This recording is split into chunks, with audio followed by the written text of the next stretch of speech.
so we'll get started, and I'm so happy, Martine, again, to have you with us today on this interview series at Rallyware.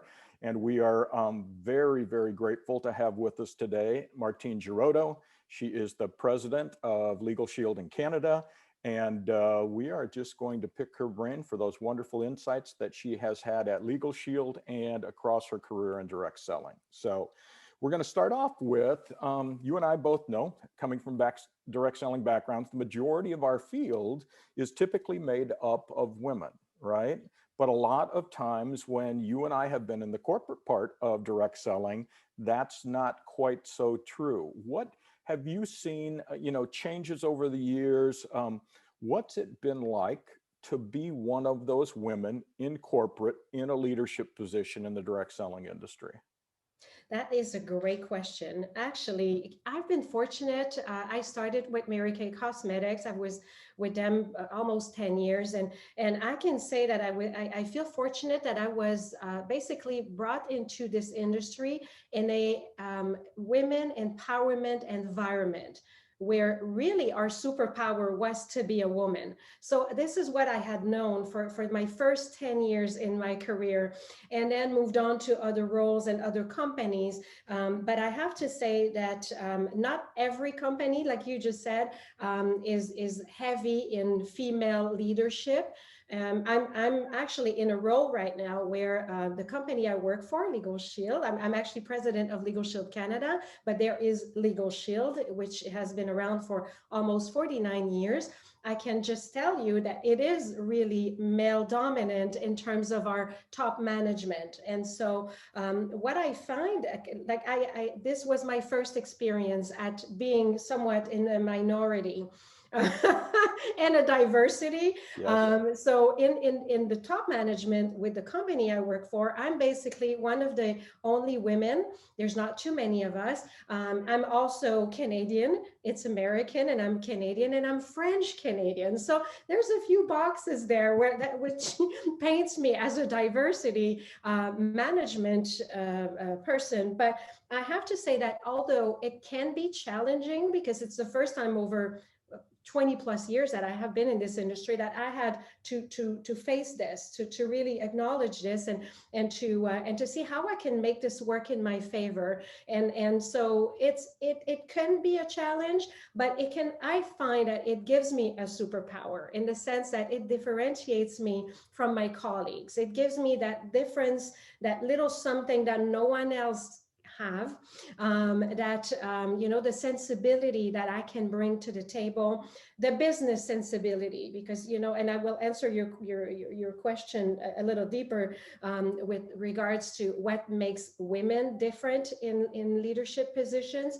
in our industry. But I can say that bringing a business sensibility, I find in a world where, especially where it's male dominant in terms of leadership and management, is a gift. I find that I get to bring something to a table that did not have that in the past. And so it's not always easy, but I find that it gives me that little something that makes me feel that I'm making a difference, and that we will change that. This will evolve and bring more of me to that table.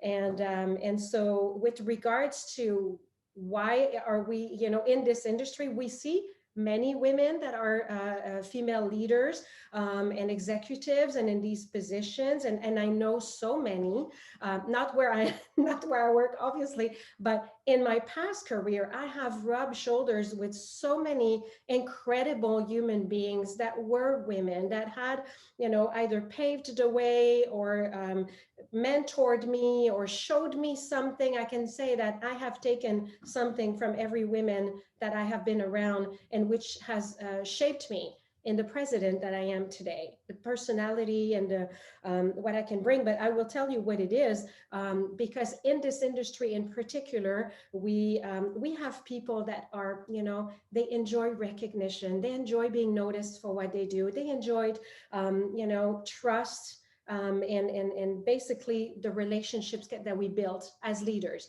And so I think that women bring that to that table. You know, we have that sensibility, we're empathetic, we are great listeners, you know, and a lot of us are focused on teamwork. We especially, I will say in my case, being that I'm so aware of who made a difference in my life, that was or is a female leader, I want to do it for others. So if we have this mentality of giving back, you know, to other people, this is why, you know, the female leadership comes to a great importance in this industry, because of these little traits of character that are particular to women. So you are correct in those traits, in that, you know, you were fortunate to have that mentorship and fostering of Mary Kay especially. Yeah. So how do you subsequently then take that and help to bring more women into leadership positions, maybe in the companies you're at? And then once you get some of those there, how do you help them, mentor them, act as a sounding board for them maybe?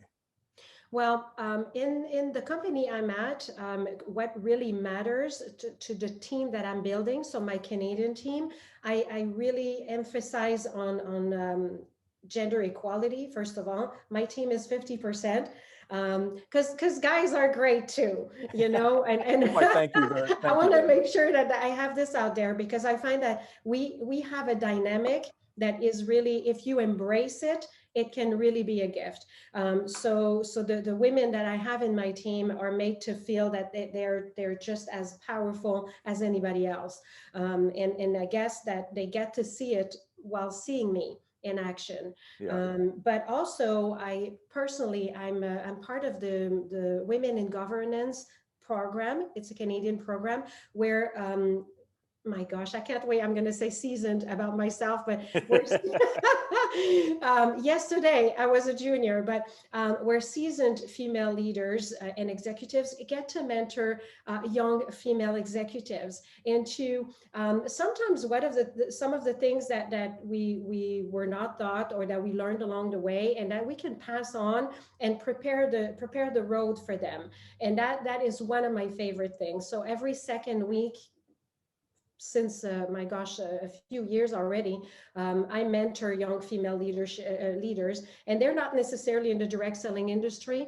It could just be someone who just wants to make a difference in a company and sit at that table, and behave the right way so that they get to be respected. They get to, you know, touch people's heart, but at the same time, bring on a message where whatever they're doing is evolving because of them.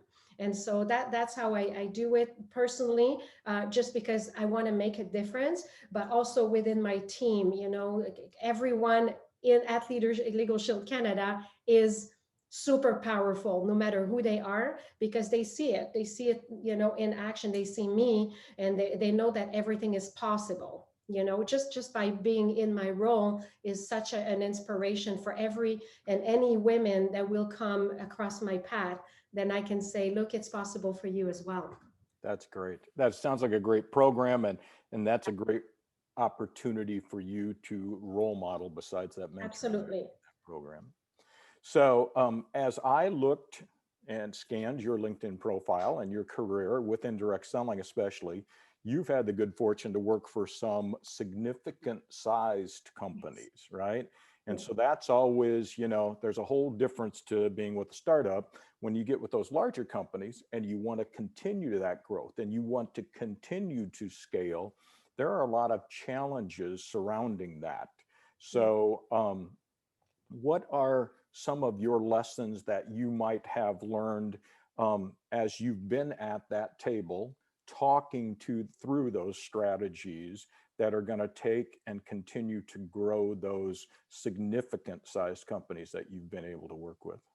Yeah, that's a great question. And actually, I have some notes here because I wanted it's a very sensitive topic, and very important for any company that wants to expand in another market or in another country. Or and I have been able to, in the last two roles that I have been in, have been the ones that have taught me the most. And so, the first one taught me some of the key essentials, to make it work. And some of the challenges were able to guide me into being able to open a country like we did with Legalshield, and basically give it a brand identity, its proper identity, its look and feel and everything. And so one of the topics that I had to answer this question here that was really important is the lesson that I've learned is to really see all angles in terms of logistics. So depending if it's a product, in the case that I'm in right now is a service, but where I was previously, we had products. And so logistics can be a challenge. For example, when products are manufactured in other country, then you have customs, and then you have FDA, and then you have governmental decisions and authorities, and then that can cause. I have been through it where you have an amazing product, you just want to ship it to the other market that you have expanded upon, and then it gets stopped because I will talk about Canada because that's all I know. That's where my experience resides. But there's Health Canada waiting on the other side. We're extremely strict with what comes in this country, and so that can be a challenge. I know that another country that could be very similar in terms of government requirements is Australia. Australia and Canada are extremely similar in the direct sales industry or MLM industry, all this, just because of their requirements and how they handle our business and our industry. And so what else did I have here? Okay. Also, another lesson is that you need to adapt to the culture of the market or the country you're entering in. So from outside in, it's like, okay, we're going to expand in Canada, not so far from the US. But the thing that really needs to be thought through is the culture and the language and the culture within the country. And, in the US, it's the same. Every state has its own flavors, its own culture, its own people. And so it's the same in Canada. And then in Canada, you add Quebec, and Quebec is the French-speaking part of Canada. And that's another culture altogether. And this is where I'm from. And this is why I have this accent that makes me sound so funny. But so that's one of the things, the marketing the marketing team you hire has to be very conscientious of the culture and the branding and the message. Sometimes you will take one product and you will sell it with two different messages because you're addressing different people. And so that is one of the things. Having a corporate office within your market is key. I know because in my previous role, my office was in the United States and we didn't have that. So, and now that I have a corporate office, we were able to build an office here and have the team work from here, Canadians serving Canadians. It makes a world of a difference. So that's another thing to think about when you expand in especially a large company that has a home in various countries. Then the market you are expanded upon needs to have its own home for their people to feel that they have a sense of belonging somewhere. And then the challenge, I have two challenges here. It's to convince headquarters, so wherever the headquarters can be, is to convince them of that, of the differences and the nuances and the importance of adapting to that market. Because sometimes from the surface, it's like, it's the same. And it's not the same. And that's why you need to have better even is to have the leader of your company has to be from wherever you're opening, because again, I have seen it before where some of our general managers or were residing in the US, but we're looking over Canada, and you need to sit and represent where you are trying to sell your product and grow your network. You need to be one of these people so that they feel that you have their back. And lastly, in terms of products, there is a need for a marketing research with products. If you have products, some products will sell super well in Australia, but not really in the US, but yet really much in Canada, but not so much in China. And so that is another angle that can't be taken as a given, that everything will work everywhere. It has to be adapted. Lots of adaptation. That is my key my key learning of over the years, representing those big companies as a subsidiary. This is what is needed the most, is the understanding of how different the market is and the trust with that leadership to handle this and make it work. That's definitely the case. In fact, I could tell you funny stories from when we at Pampered Chef went into the UK first, not having done enough market Oh, research. yes. But so it's interesting that you talk about, as you should, you know, every country's different, its own flavor. Even within a country, there are different flavors. Well, I'm gonna jump you around. So let's go from the country and regions of the country down to the field itself. So even the field itself and the different people that, you know, join your business for different reasons. They come from different backgrounds. They have different reasons that they come within. So, you know, those various profiles of people who are within a direct selling company, how do you account for that? How do you, you know, bring them on board differently, train them differently, support them differently, even incentivize and recognize them differently? Okay, that is a great one. I find that, and it's funny because people come from different backgrounds, but they also come from different cultures. And so Exactly. in Canada, we are very multicultural. So you will have pockets of people that will be Asian based, Mhm. or all kinds of different places. And so for me, what is my ultimate goal, even today here at Legal Shield, because at Legal Shield, we had 4 provinces in Canada that were able to sell the product, the services, but they were not opened, with an entity and everything. So these people were already existing when I came on board. And so you had these seasoned people with the product, but then we were bringing new people, and then new people from different backgrounds, MLM backgrounds or direct selling backgrounds, and different cultures. So my thing is to really, I never really onboard anyone differently. I find that it resemble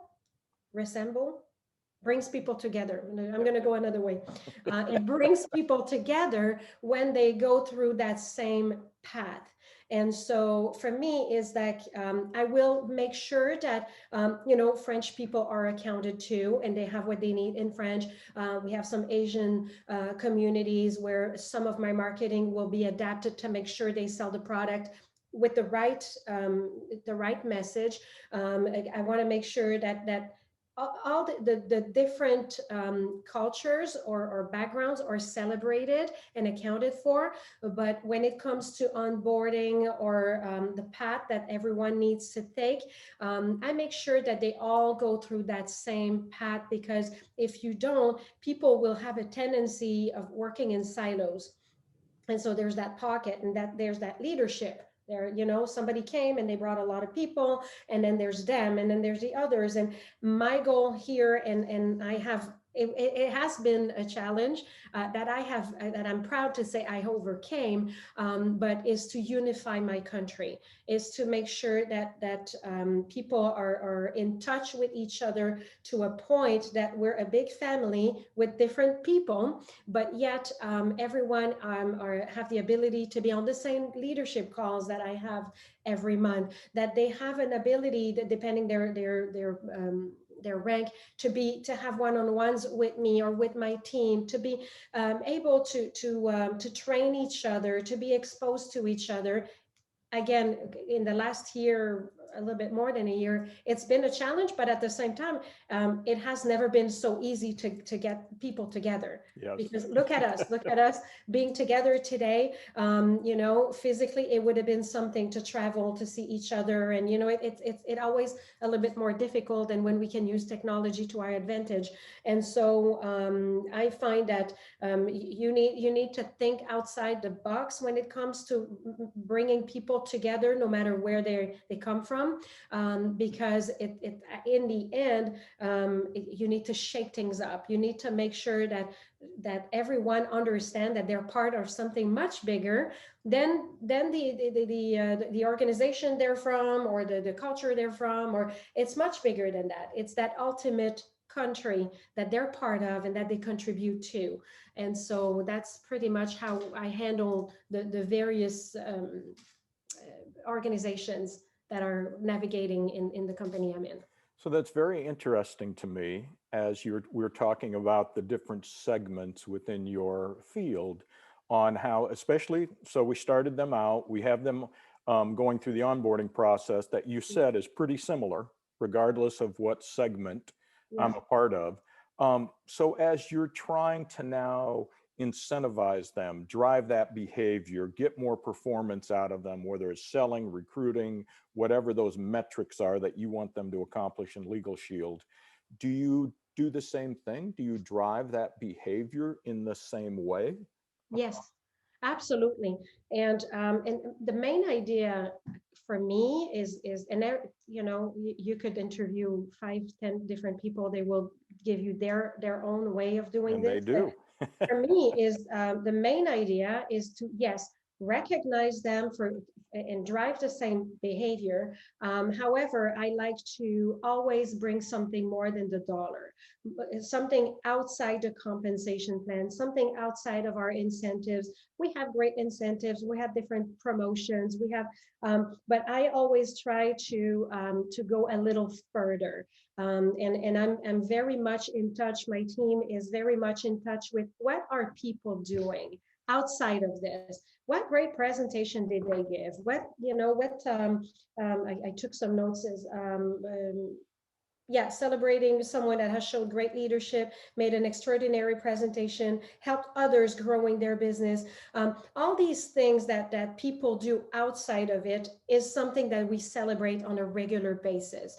And it's never done the same way. It's not something that, because there is something, a part of our industry is that people get quickly used to what we do.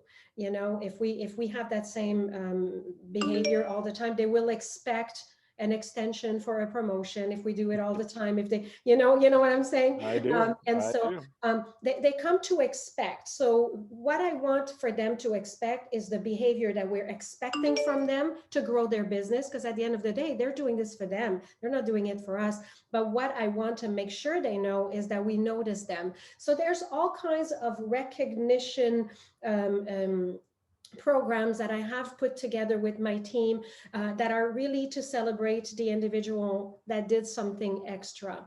And so we have gift cards going and coming, and we have cards that are out. We have, I make sure also that I'm very available and accessible to my field, so that they know that even the smallest thing is known and seen. And sometimes every month I do a Facebook Live with my field in our group. You know, it's like a celebrating month end. You know, what are you doing? There's 3 days. How are you feeling? I'm here for you. And then I will do some announcements, but then I will throw in some unexpected recognition. Hey, Gloria, I heard that, you know, and Gloria's on the call, and there's all kinds of people on the call. And then Gloria gets to hear something she did that she never thought would be out. And so there's that personal touch that I never want to let go in my leadership. Like, it doesn't matter, you know, where I will ever go. Like, I could stay here forever. This will always be something that my field can expect, is the above and beyond recognition that has nothing to do with money and with, you know, with trips or all these things that are part of what we do. And so, yes, we do have them, and they all have it that same way. We here at Legalshield, we don't really run incentives per organization or different segments of them. It's more so, hey, you guys are a team. It's Team Canada, like, because we are very much exposed to the US. So it's always about, hey, I'm cheering for you, Team Canada. Oh, in the top 10, we have 2 Canadian teams for this or that, or, so there are Canadian specific promotions and recognitions that I'm doing. And then there's the US based one that we're tagging along. So I always want to make sure that they have something that doesn't come from the US, that comes from us, from our team at Legalshield Canada. And it has proven to bring a great deal of loyalty in the field. Lots of affection, lots of I would say loyalty. They're there, they show up, they want to do it for themselves as much as they want to do it for us. So that's outstanding. I love. So do you open up that Facebook Live event to anyone? No, it's our group of associates. Okay. We have, Okay. I mean, it's open, anybody. No, I can meant, come but in. anyone from Legalshield Canada. Oh, even we have some Americans in there. Okay. Because some of them, they're building in Canada, so they want to come to our group and see. That group is really where we celebrate people, we inform them, we have Zoom Blitz every day. So if you have a new person coming in, you can go to there's a Zoom call at 7 o'clock with so-and-so, and there's one at 1 o'clock with so-and-so. Every day we inform, we celebrate, we promote if we have events, or so that's their home. And so when we open it for a call, it's very well welcome. People know on the last Friday of the month, they all have a glass of wine or a drink or whatever, and we get together as a family. And I always keep personal questions. They can chat. So I will say, when the pandemic hits, I really wanted to make sure they were okay. Yep. And so a lot of these questions were about, what have you learned about yourself? And then people would just, and when they chat, everybody see it and they get closer, because the goal is not necessarily towards me, but within each other, creating that friendship, that, because when I joined, the country was somewhat divided. You had the East and the West, and then it wasn't. So my biggest pride is that everyone is together today. Everyone is just enjoying each other, and cheering for each other. So it's just amazing, and our numbers are showing because of that. They're showing that there's no time spent on thinking about someone else you don't like, because it's spent on their own success. That's outstanding. So, one of these topics that we had outlined was all about training and engagement. Well, you just told me about making me feel special, making me feel a part of something. Yes. That's that engagement piece of it. Let's just break that in half, and let's just focus right now on the training aspect, on how you go about providing that training, not so much at the beginning, but as I continue in the business, what is important to me to continually be trained on, if I can ask? Okay. One of my favorite topics. I say that every question you ask me. I guess I'm just passionate about what I do. But basically, yes, every company, they have their own onboarding system. So you have to do A, B, and C. And therefore, once you've done that, you should be equipped enough to bring your business to other levels. But then what happens after? So that's where it's the most important, is to be, first of all, in a continuous learning mode. It's not like you never really arrive, no matter what rank you're at or how long you've been in a company, or the goal is to always feel that there's something else that you can learn. And so basically, the reading of the influential leadership books is something that I push a lot within the field. But what I have put together is somewhat of a leader's program. So once you arrive to a certain rank, then there's a leaders in action, as I call it, program, where, okay, now it's not more so about the product. It's not more so about, systems and how, all that. Now it's about bettering or enhancing your leadership style. It's educating them beyond the product, beyond the service, but more so about their leadership abilities, their industry. some of the topics that we have in those leadership program that I have for my leaders is about, do you know how significant our industry is in the world? Do you know what it means to people? Because those are the things that people need to have to say, other than my product is great. You know, did you know that this percentage of people will absolutely buy a product from someone they know? Do you know why they would buy it? Do you know why they would attend a social gathering? Do you know all these things are so significant as a business person to know and to pass on to others?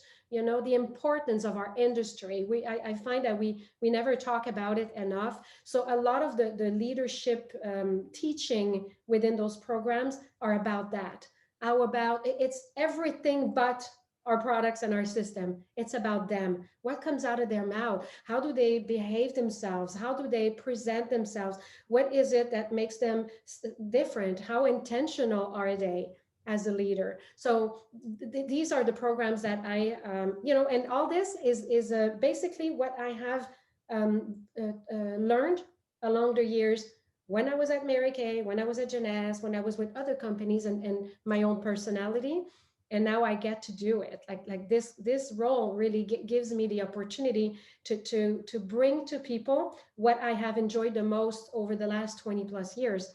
And so that is somewhat of a baby that I enjoy. And when we were able to do it as with events, then we do it with events. We do it in person, and but now we do it virtually, and everyone is more available. You know, somehow.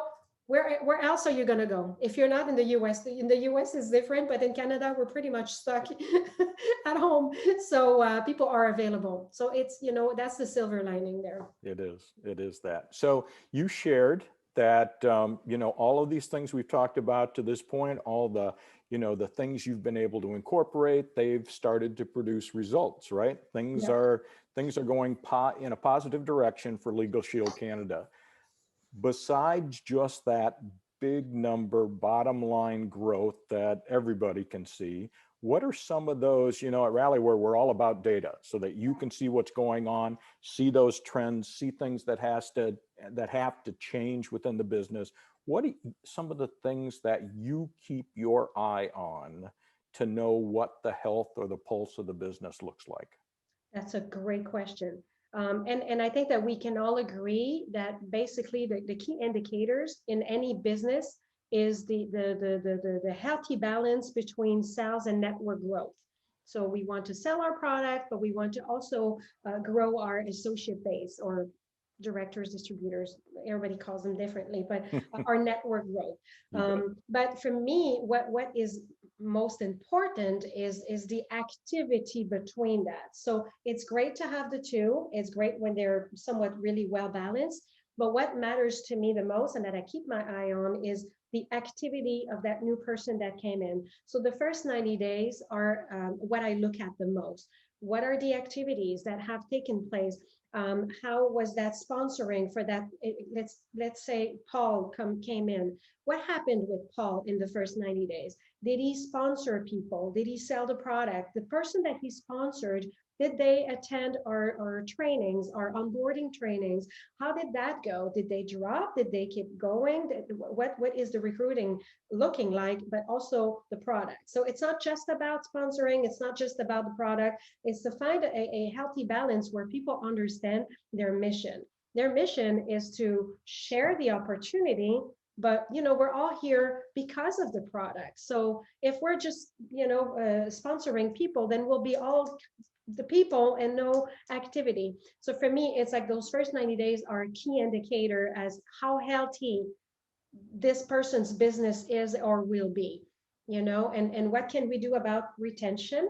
If we see that there's a trend there, oh, we need to work on our retention. What can we do? Maybe we could do some trainings on retention, because retention starts when you sell. You sell the product in a way that people will want to keep it. People will want, in our case, their memberships, right?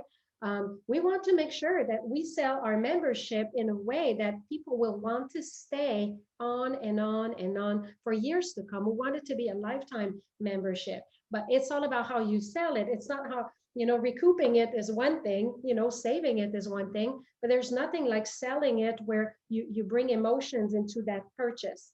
So why are you joining this? Why are you buying this membership? Because you're going to get this done, you're going to get that done. This is how you don't take advantage of it. And so you attach an emotion with the purchase, and that goes for products as well. And so I want to make sure that when I look at those 90 days, I can easily see the trends.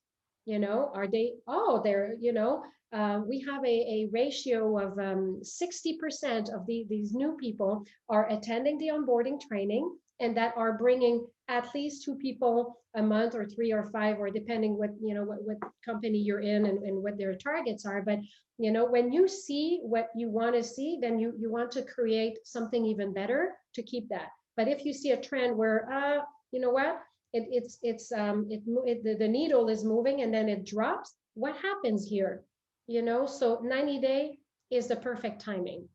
For me, anyways, for me and the team. Looking at those 90 days, and I heard you said that we're looking at the individual, but then you're looking at trends.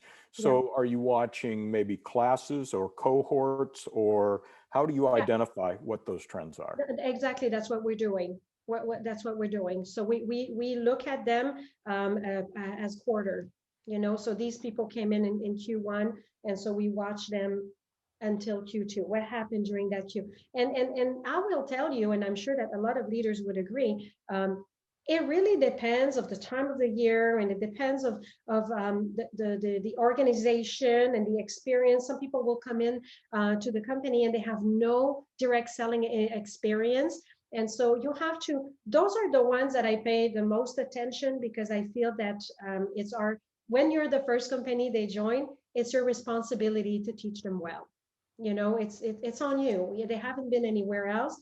You will always be their first company, and hopefully their last. But it's your job to make sure that they have a good experience and they understand what can make it successful for them. If you do A, B, C, and if you attend these classes, if you do this, and that, it will work for you. But it's about work. You need to.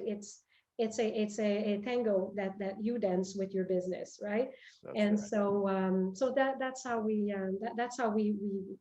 target the potential problems or the successes that we want to continue. So it could go either way. Correct. So we joked earlier about you and I getting together, even though our distance apart from one another. And you talked about, people, especially in Canada right now, don't have much else to be able to get out and do. So we know that COVID has forced us into the beginnings, at least, of this digital transformation. So what do you think is going to, hopefully we'll get to post-COVID at some point in time, right? What do you think will stick? What do you think of the changes that have been forced upon us over the last year plus have been beneficial and we should adapt to moving forward? Well, the one thing is the availability of people. Here at Legalshield is different. Our onboarding training had to be done in person when I joined. And so, it's an extensive time, like it took a couple of hours. And so when the pandemic hit, it became a virtual training. What will stick in my market anyways is that it will always be a virtual training. There's no point, a lot of our new associates, they have a job, they have other things. And so I think that for training purposes, the availability of virtual has been a gift. We have more people attending, they have more attention time for us, and once it's over, they're home. And I find it extremely respectful of people's time for a training. What I look forward to is to resume the social gatherings, those events that we have. Some are monthly events, some are teams events, and some are because events is something I really believe in, because it brings people together. It leaves you in a belief zone that makes you want to talk to more people, makes you want to share the opportunity. And there's nothing like being in person for that. But I do believe that, our reality will be somewhat of a hybrid model between the virtual, and it will be a thing now to how do you say, to live stream an event. It will be, some of the things that were just not, in our on the radar at the time. It will be something that we will be able to look at, and definitely the world of apps. All the companies now, we have an app and we have our business in the palm of our hand. And I think that that is also something that our industry will benefit from. I know that the pandemic, as bad and unfortunate it has been for some of our industry, within the industry, for some of our the products or services, it has been incredible because people kind of got together and decided to just continue to give a life to this industry, to keep these people, on their X, on the purpose of what they do. And so I think that we have learned quite a bit, and it will, the two world, the virtual world and the in-person world, will always be together. It will never be back to only one or the other. And in my case, in terms of onboarding trainings, I want them to be virtual. I want the person to have as much time before and after as possible. I want to respect their time and have them all attentive for the 2 hours that we need them, and then they can continue their life, and then they won't feel that it was a lot, it was heavy on them to drive and drive back and all of that. So that's interesting. Yeah, I think, a lot of the things that came about because of COVID are very beneficial. But what you pointed out about events, about the energy when you are together with 1,000 people, 10,000 people, whatever it is, not only that energy that you take with you and maybe the recognition I get, but it validates the business I'm a part of, right? I am a part of this something bigger. I'm excited by it. So I'm interested, because I do believe that companies will somehow figure out that hybrid model you were just discussing, as many people as we can get there in person. Yes, we're going to have to allow something to happen virtually too, right? But how, I don't have an answer for this. This wasn't a part of this, but how do you prioritize getting those people at that location physically? Because you and I both know how much more valuable that is than me sitting in my living room with my glass of wine and watching you present from stage in Montreal, Yeah, it is a huge priority for all the reasons you just mentioned. I think that the effort in putting these events together, because I have been part of when I was at Jeunesse, I was looking over the North America corporate events. We were in several countries. So when it came to North America, I looked over events as well as being a GM for Canada. And so I know what goes on behind the scenes so that people walk in a room and be filled with pride, with good energy, with the sense of, okay, I'm not the only one here who is crazy about this opportunity. Look at all these people I can learn from. I can hear something, sometimes hearing someone in person saying something when all you have is your notebook, as opposed to being in your, we do what we can today. Like, so we, our conventions are home with a glass of wine, but it's not the same. I agree. It's nice because you're comfortable, but you're not completely 200% attentive. It's impossible, as opposed to sit with your notebook and hearing someone say something that was said a million times, because in our industry we keep repeating the same thing because that's what works. It's just that we say it differently. We say it with different energy, with different personalities. And sometimes it's just about the timing. You've heard it, and today you heard it, and it meant something for you because in your life, you needed to hear it today. That's when this message, that's why we keep repeating. because it hits people at different times in their lives, and we're not all at the same place, right? And so there is nothing like the in-person feeling, being with your colleagues. There's so many friendships that has been created in those events. I remember in my Mary Kay days where we had conventions and everyone would room together, and then would room with someone they didn't really know, but then they said, okay, let's do this. And then they would be friends for 20 years, and they would tell us that story and say, oh my gosh, we met, we barely knew each other, but we wanted to save a couple of dollars, and so we roomed together, and we're inseparable since. We're power partners because of that. And so that cannot be recreated if you're not in person. So all these relationships, it goes beyond what you learn. It's what you feel, who you become, people that are part of your life for years to come because of these in-person events. So for me, they will always be a priority. As soon as we can, it will be a priority. Even for us to have events close to our head office is attached to a hotel, and that's where we will have our events. And I cannot wait for the day that we can have, even if it's a monthly event, it's Super Saturday where we have 200 people.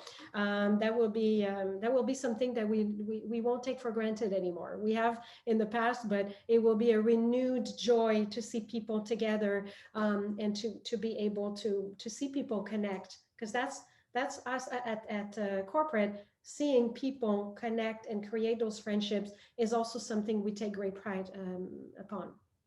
You are exactly correct. You know, I've seen people who meet on an incentive trip, meet at national conference, and they're in each other's marriages, their Yeah. baptisms, that's the kind of thing. But so here, and this is not necessarily a question for this interview, but you've got to overcome the cost, the time away from my job, from my family, whatever.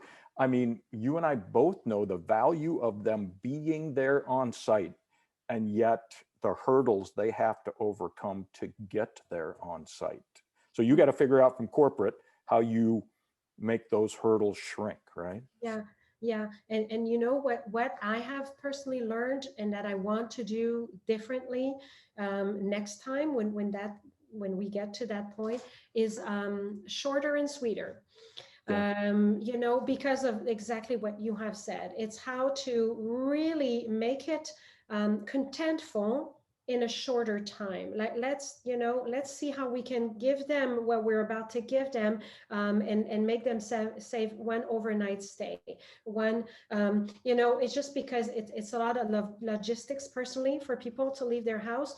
And so I think that sometimes some of our events over the years, and in all the companies I've been from, Yep. have dragged.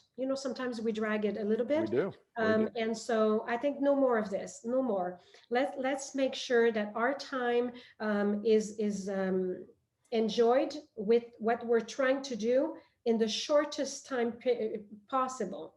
So let's just condense what we were here for, and then send them back home to grow their business, to see their family, to go back to their lives, and to cut in their cost, because it's it's very respectful to think Yeah. that way. Yeah. And I And think maybe, that, like you said, because of the shortness, maybe more often, maybe yeah, more geographies, right? yeah. That you, And that, again, the hybrid comes in the yeah. picture Yeah. where, hey, we're gonna, this quarter, we're gonna do this event. It's a virtual event, and we're gathering everyone, and we're gonna do this, and that, and then the next quarter we're in person. And then, so that way it's not all the time in person, but it's just enough to solidify relationships and make people be with each other, but also that other time where they don't have to travel. They can still enjoy what is there for them, because we don't want to lose the momentum. We always want to be connected with them. And so it will be for us to learn the magic of balancing these things, It is. and be very respectful of their time. I think is the key. If we keep in mind, okay, we have all this to offer, how can we make it fit with only maybe one night overnight stay? Is that how you Hmm. say? Overnight stay. I need a translator, No, you but don't. But yeah, so I hope that answers your question. It does. It does. I just, for my own personal information, because we've got, so many companies that Mhm. everybody's going to be coming out of this in different ways. It will be Oh, very yeah. intriguing to see, what is most effective for them. So, Hmm. hey, Correct. thank you so much for your time today, for meeting with us through this series, Martine. We appreciate your time, your insights, very valuable, very insightful